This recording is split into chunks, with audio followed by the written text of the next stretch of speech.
Okay, everybody. So I actually got pretty deep into this video, and then I got a phone call in the middle of it, and it covered my screen, and I couldn't get it answered, and it just kind of messed everything up. So I'm going to start over. My YouTube journey. I'm going to dive right into it. Tack för sist, välkommen tillbaka, welcome back. Thank you for being here. I really dig it.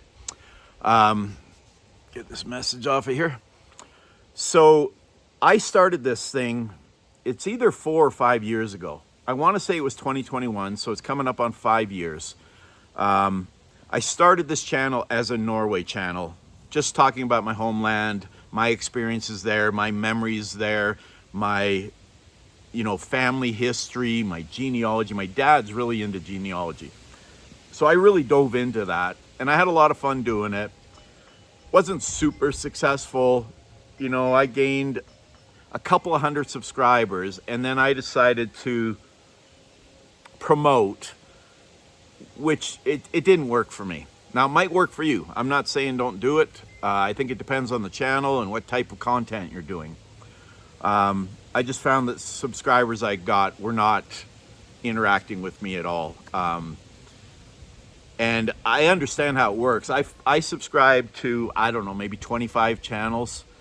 And I regularly check in with some of them. Others, it can go months in between watching them. By the way, happy Monday, happy coffee day. It's a beautiful spring day, a little windy. Hope it's not drowning me out. But I understand how it works. Just because you subscribe to somebody doesn't mean you're watching every single video. Now, if you are, I really appreciate it. I know there are a few out there that watch every video, and I thank you so much. I really appreciate it. Anyway, I did that for a couple of months, maybe 3 or 4 months. I had fun doing it, but it just didn't seem like it was going anywhere. And I say this all the time. I'm trying to do something and have fun with it. I don't want this to be a job for me. This is not how I look at it. If the videos get enough interest and it makes a little bit of money, that's fantastic. And I have had some videos starting to do that now. So I kind of faded away from it. I didn't do nothing for probably 3 years. I had a couple of shorts in there that did okay, but I just got no traction, and I kind of just faded away. If you're not familiar with doing something like this, the consistency is key. And it is not easy to just every day, like I'm trying to do a video every day on YouTube. I've missed a couple of days, but for the most part, I've hit every day. I restarted this up about 2 months ago when I was injured. I was out, I couldn't work for a month and a half, more than half of February, all of March. And so I decided, I'm going to start diving into this again and just have fun with it and broaden it out a little bit. It doesn't have to just be about Norway. I want it to be about my experiences. Now, if you've been watching the channel, I've done several videos about being an ex-Mormon, leaving the church, having served a Mormon mission, some of my stories on there. And if you're not familiar, you have to have 4,000 subscriber hours, I believe, in the last 365 days. Last year, check it yourself to make sure, and 1,000 subscribers. Well, when I restarted this, I still had I think it was 1,700 or 1,800 subscribers from previously, but my view hours were like 100 hours. I mean, it was nothing. And I think those subscribers had kind of probably forgotten about me, just forgot to unsubscribe because I hadn't done anything for 3 years. So when I restarted, I had a couple of videos, they did okay, a few hundred views. And then I did one about an experience I had on my Mormon mission. A creepy, very, it freaked me out story. If you're not familiar with it, you can go back. It's probably about a month ago now. I think it says freaky story. I debated telling this. Now, I had quite a few people say I didn't give enough detail in the video. And I've tried to get better at that, but I have a hard time telling that story. That video took off, for me anyway. As far as I'm concerned, it went viral. Everybody's got a different opinion of viral. Somebody might think 5,000. Some people get 5 million, 10 million. Well, this one did 40,000 views, which blew my mind. YouTube just kept pushing it, and it did really well. Now, at that time, I did not have the 4,000 hours, well, I had the 1,000 subscribers, but I didn't have the 4,000 hours. So that video was never monetized. But it did push me up to a place where I got to those numbers pretty quickly. I got to the 4,000 hours within, I think, a couple of weeks, mainly because of that video. And I've been doing videos consistently since then. I have noticed that the Mormon videos, quote, Mormon videos I do are some of the most popular ones. They're the ones that get into the thousands of views. A lot of my videos are, between 150 and 800 views. It's kind of up and down. And if you're doing this YouTube journey, I think you should expect that.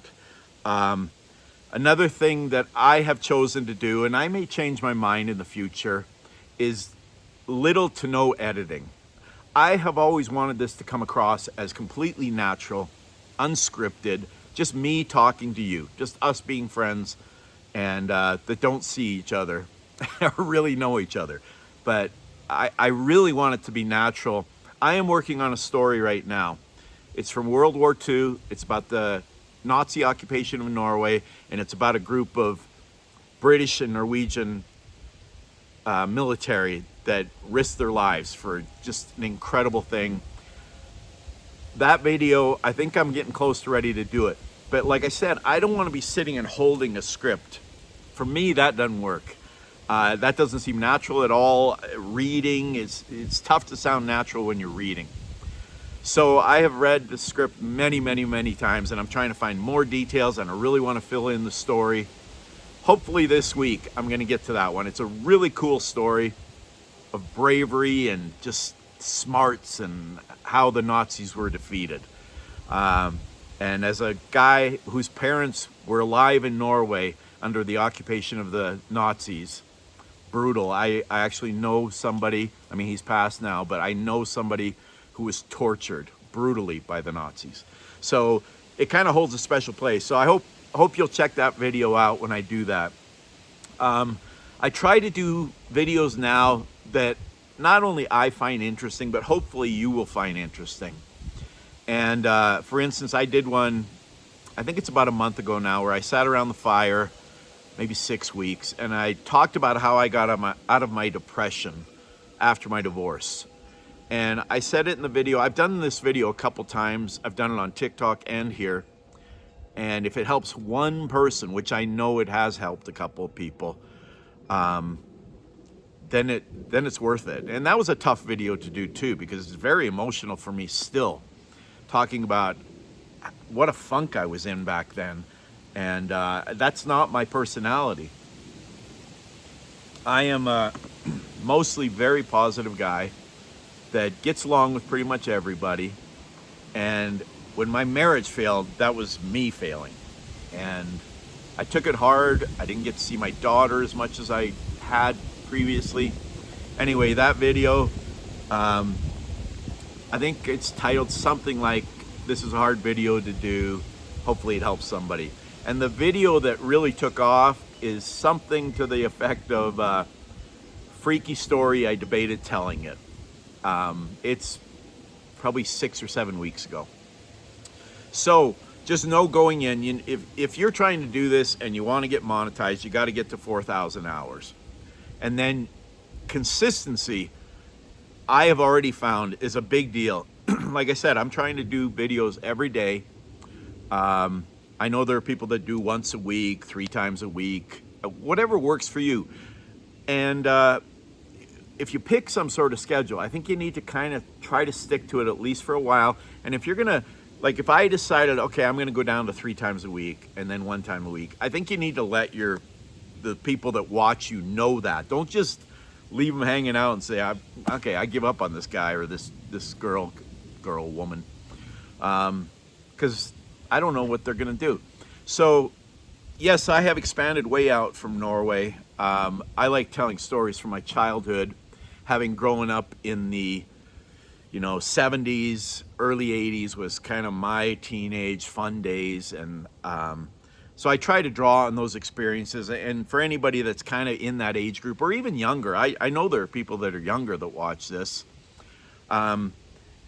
storytelling is a big deal. If you're familiar with Mr. Ballin, I have started watching some of his videos. He just tells a story. He does some editing. He's got pictures behind him, but nothing crazy over the top editing. And it's basically, well, it's not just basically, it's him sitting there telling some story that he found from history that was interesting. I'll say from my experience, every once in a while, there's one that really catches my attention. I watch it all the way through. I just started watching one about a half hour ago, and I got about 5 minutes into it. It just wasn't doing it for me. Now, one thing I can say is if a video is overhyped in the title or the description, and then I get into it and it's not living up to it. Now, I know some of you will say, well, I did that in that freaky story because you didn't give us enough details. Fair enough. I'm learning as I go. But a couple of his videos have been like, yeah, that's not what you said it was. And some of his videos are really good. He's obviously doing something right. He's got millions of followers. He gets millions of views on every video. So I'm not criticizing Mr. Ball, and he obviously knows what he's doing. In fact, I think he's on tour now. Crazy that you can start a YouTube channel and then all of a sudden you're touring around the country telling your stories. That is kind of more what I'm going for, is just a natural storytelling thing. I think it's very important. Now, granted, this is coming from a very small channel guy. I get it. I'm no expert. I'm not claiming to be. I'm just saying, from watching hundreds and hundreds of YouTube videos, maybe probably thousands of videos, and what works for me when I'm watching and what works for other people are different. If they come across wooden at all, like just, maybe they're authentic, but they just don't have a natural way of talking, I'm out. I can't listen to that. And I'm, no offense to somebody who's like that. I'm sure there are people that do enjoy watching that. But it's got to come across conversational. When I'm doing these videos, I want it to be like you're right back here and we're having a conversation. And your conversation is commenting on my videos, and I try to get to every one of them. I think it's important to be interactive on my TikTok channel too, which is much larger. I try, it's impossible now to get to all the comments. It's just impossible. There are thousands. And that's not a brag or anything. That's just, it gets to a point where you either got to hire somebody, and I just don't make very little money on TikTok. So it's not, I can't hire somebody to comment for me. And I wouldn't want to anyway. If it's not coming from me, then it's pointless. So anyway, just a few little tidbits on my journey and maybe a little bit of advice from somebody who's still learning. I'm watching lots of other people on YouTube. I'm watching how to do YouTube. I just watched a guy named Rob the Maritimer. Not a huge channel, but much bigger than mine. I think he's got about 110,000 subscribers. He talks about how to do YouTube, and check him out. He's pretty good. He gets into the analytics, the nitty gritty of the thing. That'll never be me. I check in on my analytics. I try to figure out what I'm doing right, what I'm doing wrong, what works, what doesn't work. And I have definitely found that the Mormon videos, for whatever reason, have a lot more interest, both positive and negative. And that's okay. Interaction is interaction, and I appreciate it regardless. So that's my little 2 cents. I now have to go to the dentist because this is a bridge, and I cracked it over the weekend camping, and I can't do anything. I can't bite on anything. So I got to get to the dentist and get that hopefully fixed. Hopefully it's not going to cost me $10,000, because that's about what one of these is new. Yikes. So wish me luck. Hope you all have a great day. Tack för denna gång. Vi snackas igen snart.